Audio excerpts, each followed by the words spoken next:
सिद्धि के हे गणनायक मोपे पसीजे जय गणनायक सिद्धि विनायक जय गणनायक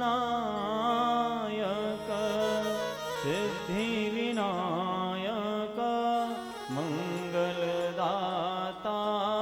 मोक्ष प्रदाता हो तुम ही सब के शुभदायक कष्ट हरो है भाग विधाता दुख हरो है भाग विधाता गुरुर्ब्रह्मा गुरुर्विष्णु गुरुर्देव महेश्वरा गुरु साक्षात् परब्रह्म तस्मै श्री गुरुवे नमः नारायणं नमस्कृत्यं नरं चैव नरोत्तमं देवी सरस्वतीं व्यास ततो जयमुद्रित वर्णानामर्थसङ्घानां रसानां छन्दसामपि मङ्गलानां च कर्तारा वन्दे वाणी विनायकौ वन्दे वाणी विनायकौ सच्चिदानन्दरूपाय विश्वोत्पत्त्यादिहेतवे आपत्रयविनाशाय श्रीकृष्णाय वयं नुमः वंशी विभूषितकरा नवनीरोदाभा पीताम्बरादरुणबिम्बफलाधरोष्ठा पूर्णेन्दुसुन्दरमुखा दुर्विन्द्रनेत्रा कृष्णात् परं किमपि तत्त्वमहं न जाने वरहापीडं नटवरवपुः कर्णयो कर्णिकारं बिभ्रद्वासः कनककपेशं वैजयन्ती च मालम् रङ्घ्राड्वेणोरधरसुधया पूरयन् गोपवृन्दे वृन्दारण्यं स्वपदरौणम् प्राविशद गीतकीर्तिः गोपालबालं भुवने कपालं संसारमाया मतिमोहजालं यशो विशालं शिशुपालकालं बालं मुकुन्दं मनुषा स्मरामि अतुलितबलधामं हेमसेनाभुदेहं धनुज्वलकृशानं ज्ञानिनामाग्रगण्यं सकलगुणनिधानं वानराणामुधीशं रघुपतिप्रियभक्तं वातजातं नमामि। मेरी भवबाधा हरो श्री राधा नागर सो जातन के झाई पड़े तो श्याम हरित हो। श्री राधे मेरी स्वामिनी मैं राधे जुकुदार जन्म जन्म मोह दीजियो निज चरणन में वास। लाख बार हरि हरि कहें एक बार हरिदास प्रसन्न श्री लाडले सदा विपिन को वास। सब द्वारन को छोड़ के मैं आया तेरे द्वार। अहो वृषभानु की लाडले नित मेरी ओर निहार। मेरे मन मालिक गिरवी धरियो श्री मनमोहन के पास। प्रेम प्याजित नो बढ़ो कि ना छूटन की आस। जय जय श्री राधा रमण। जय जय नवल किशोर। जय गोपी चित चोर प्रभु। जय जय माखन चोर। जय जय माखन चोर। श्री राधा मेरी मात है, पिता मेरे घनश्याम। इन दोनों के चरणों में मेरा कोटि कोटि प्रणाम। आए हो तो प्रेम से लो हरि का नाम। सब भक्तों को राहुल की जय जय सीताराम। जय जय राधे श्याम।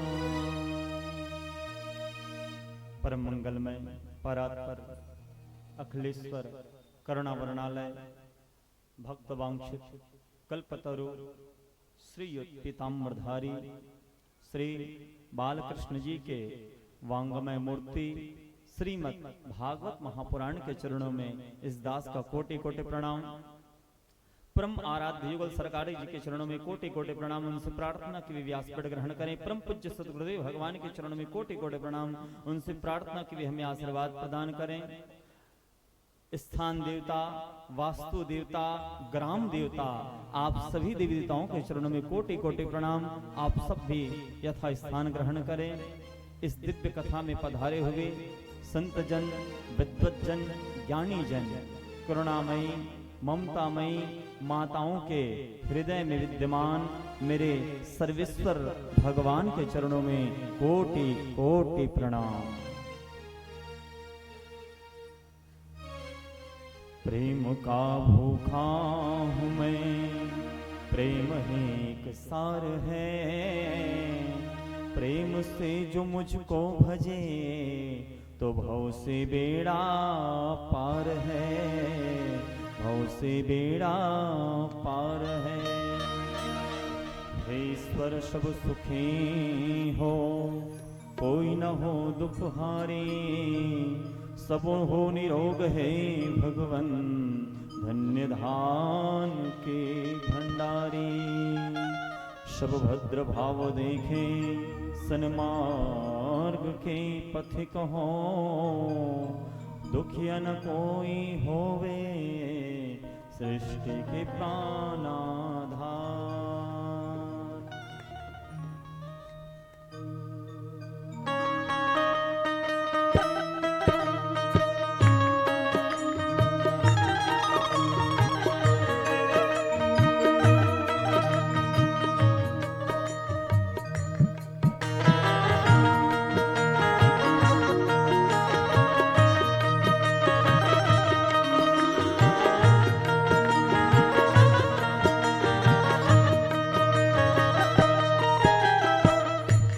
से संसार सब दुखिया रहे न को।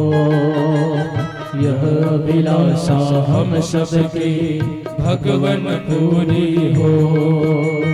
सुखी बसे संसार सब दुखिया रहे न को। यह अभिलाषा हम सबकी भगवन पूरी हो।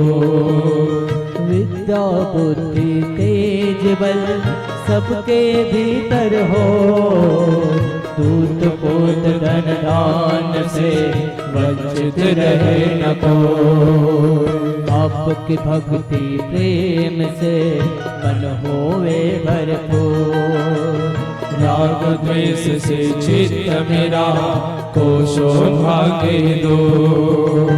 आपकी भक्ति प्रेम से मन होवे भरपूर, राग द्वेष से चित्त मेरा कोशो भागे दो। मिले भरोसा आपका हमें सदा जगदीश, आशा तेरे नाम की बनी रहे मम दीन। पाप से हमें बचाए करके दया दयाल, अपना भक्त बनाएंगे सबको करो निहाल। पाप से हमें बचाइए करके दया दयाल, अपना भक्त बनाएंगे सबको करो निहाल। दिल में दया उदारता, मन में प्रेम अपार, हृदय में भरे दीनता हे मेरे करता। हाथ जोड़ विनती करो सुनिए कृपा निधान, साधु संगत दीजिए दया धर्म का दान।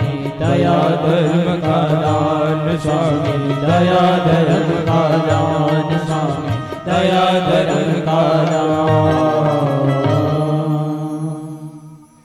बोलो वृंदावन बिहारी लाल की जय। आज की पावन कथा में हम और आप सभी डुबकी लगावें, उससे पूर्व मन, वाणी और जिह्वा को पवित्र करते हुए सुंदर हरि के नामों का उच्चारण करें। सुंदर भजनानंदी में हम सभी गोता लगाएं, तदुपरांत कथा रूपी सागर में हम सभी प्रवेश करेंगे। राधे राधे राधे राधे, जरा जोर के बोलो राधे राधे। श्याम शील राधे।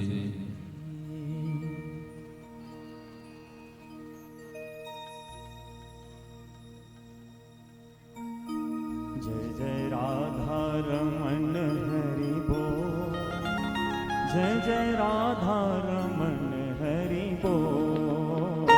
जय जय राधा रमन हरि बोल, जय जय राधा रमन हरि बोल। जय जय राधा रमन हरि बोल, जय जय राधा रमन हरि बोल। जय राधा रमन हरि बोल, जय जय राधा रमन हरि बोल। आओ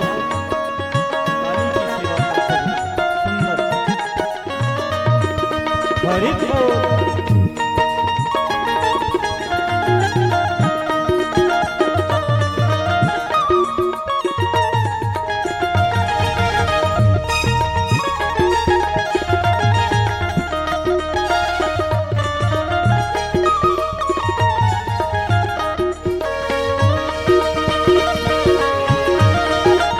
हरि बोल।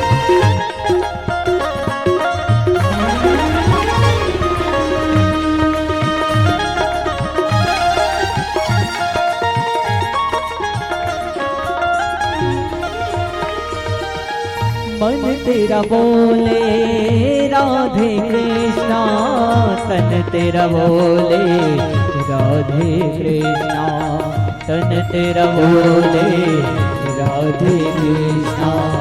जिह्वा तेरी बोले राधे कृष्णा, मुख से निकले राधे कृष्णा, मुख से निकले राधे कृष्णा, मुख से निकले राधे कृष्णा। राधा रमन हरि बोल, जय जय राधा रमन हरि बोल। जय जय राधा रमन हरि बोल, जय जय राधा रमन हरि बोल। जय जय राधा रमन हरि बोल, जय जय राधा रमन हरि बोल। दोनों हाथ उठा करके जय हो।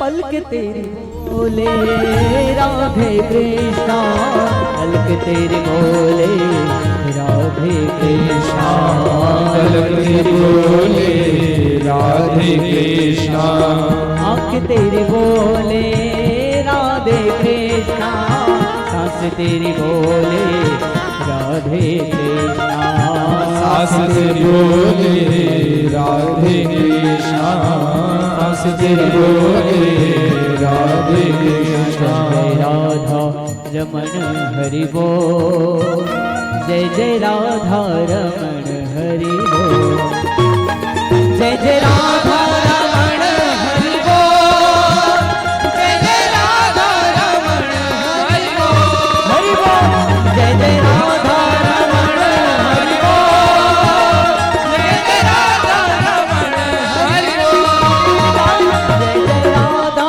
रमण हरि बोल, जय जय राधा रमण हरि बोल।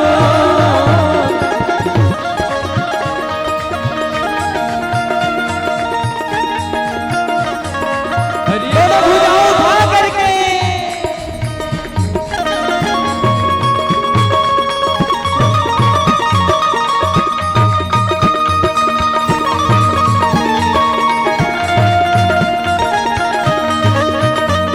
हरि बोल। आओ, हाथ उठाई करके आप जय हो।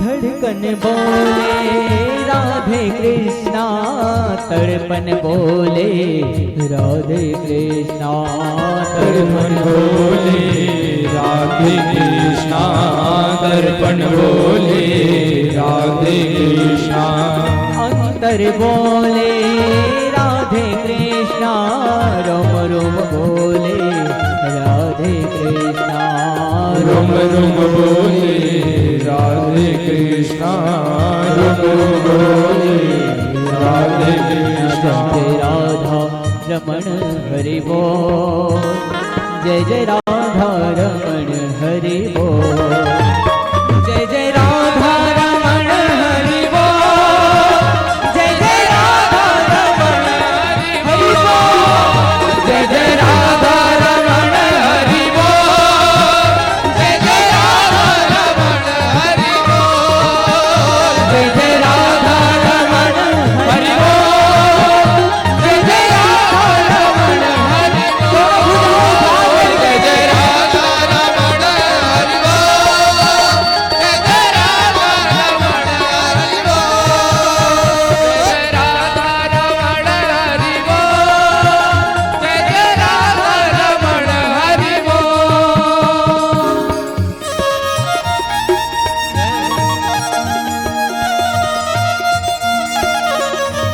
श्री राधे